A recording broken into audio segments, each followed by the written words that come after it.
E uma questão fica nesse período de pandemia. Como será o futuro das cidades depois desse período de isolamento social necessário? Com essa história de vírus, coronavírus, nós teremos uma cidade diferente? Esse assunto começou a ser discutido aqui na capital do Piauí. Eu vou falar com a urbanista Flávia Maia, que já está conosco aqui através de conexão pela internet, e fala a respeito desse assunto. Doutora Flávia, bom dia, boa tarde, né? Obrigado por atender aqui o Jornal do Piauí e a Rádio Cidade Verde. Como é que é essa discussão que está sendo travada nas cidades?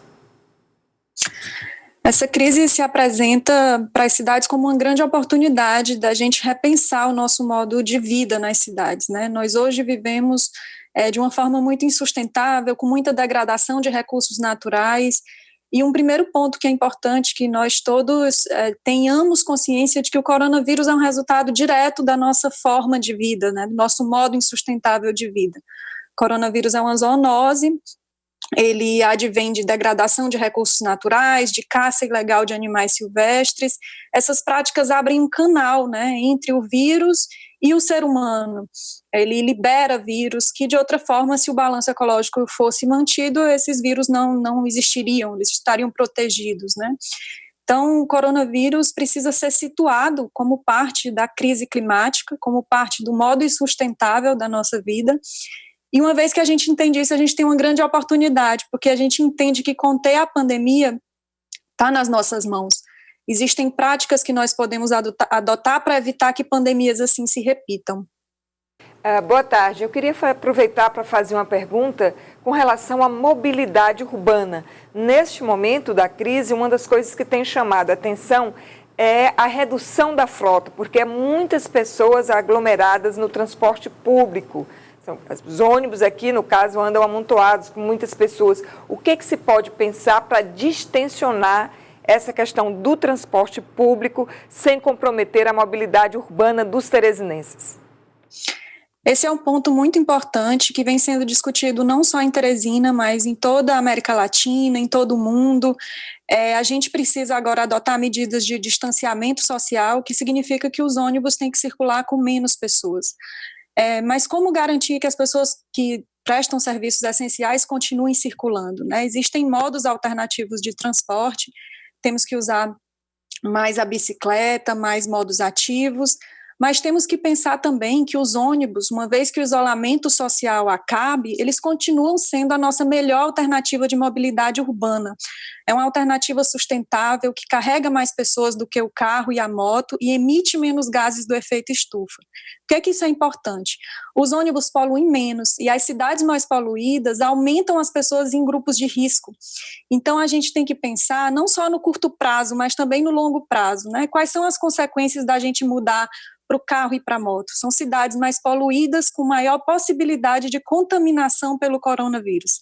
Então, é uma equação que ainda não foi resolvida por todas as cidades, mas que está sendo discutida intensamente por Teresina, com diversas outras cidades. Ontem nos reunimos com Buenos Aires, amanhã vamos nos reunir com Bogotá, para entender as diferentes estratégias e adotar estratégias que façam sentido para a nossa realidade socioeconômica.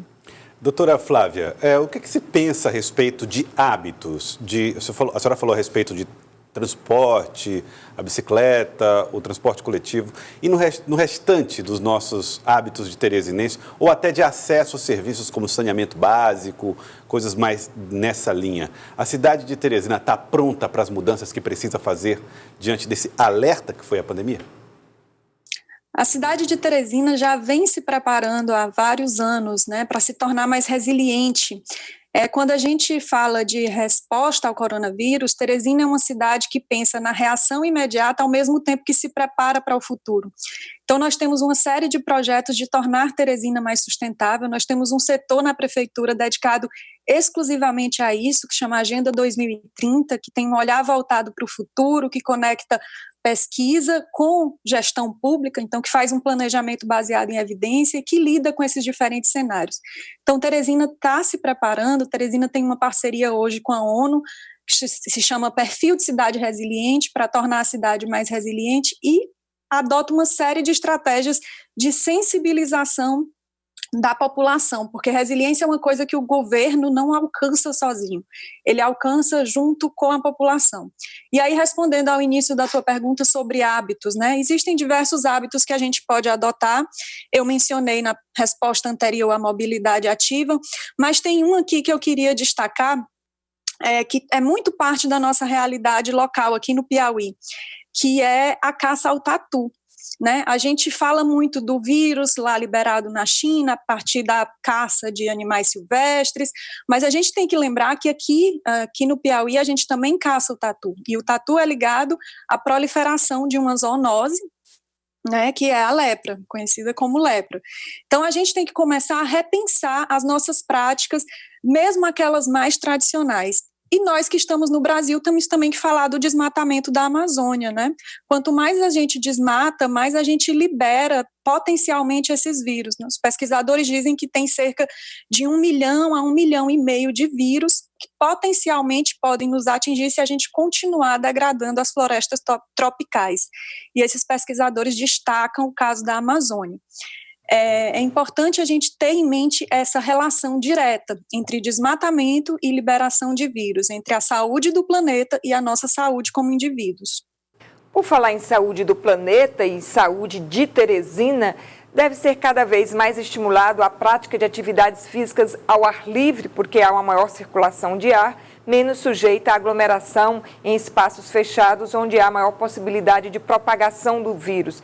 Mas aí a gente entra também em questão com outra peculiaridade da nossa cidade, que é o clima extremamente seco e quente. O que está sendo feito em termos de cobertura vegetal para amenizar as altas temperaturas e até mesmo permitir que as pessoas possam caminhar mais e fazer mais uso da bicicleta, como a senhora sugeriu?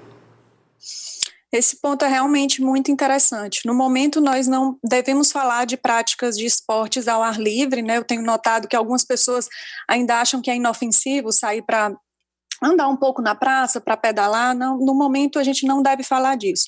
Mas em algum momento a gente vai precisar falar disso. E realmente você trouxe um ponto que é central. Nós temos que lidar melhor com o fato de Teresina ser extremamente quente, né? Nós somos considerados uma área de extremo do clima quente com uma possibilidade de aumento de temperatura muito mais veloz do que a média global. Então, Teresina já é quente, mas vai se aquecer ainda mais. E a prefeitura tem pensado nisso, nós temos um plano de arborização, nós temos financiamento para fazer corredores verdes na cidade, né, aumentando a nossa área verde, para requalificar nossos parques, melhorar a qualidade dos nossos parques, implantar novos parques também. Nós estamos atentos à mitigação de um efeito que chama efeito ilha de calor. O que é esse efeito? Quando a gente tem muita superfície impermeável, muito asfalto, muito concreto e pouca cobertura vegetal, a gente tem uma sensação térmica muito superior à temperatura real. E existem estratégias de planejamento urbano, de desenho urbano, para diminuir essa sensação de calor. Então, nós estamos atentos a isso, temos projetos de soluções de drenagem baseadas na natureza, de cobertura vegetal, de uso de mais água nos ambientes urbanos. Isso tudo é importante para que a gente tenha um modo de vida mais saudável, né, como cidade, mas também como indivíduos. Flávia, a respeito de... Nós estamos vendo as cidades voltando, e aí lá na Europa já marcando os espaços, as distâncias. Teresina é uma cidade onde se tem um hábito gastronômico muito forte, restaurantes, bares. Como ficará esse assunto, esse hábito, nesse período depois da pandemia?